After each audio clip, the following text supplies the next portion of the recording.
Greetings everyone, in today's video I will show you my Facebook is following random accounts. What is happening? Before you get started, please subscribe to our channel. So first of all, just open your Facebook application. If you are using app, then you just have to activate your two-step verification on your Facebook account.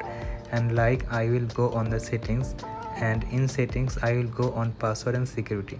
You can see all of the details. My device is logged in. I will just logged out all of my session I have logged in and log in my account on my only device.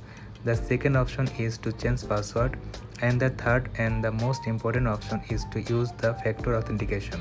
Kindly enable these two factor and the authentication on your account to prevent any automatic activity on your account.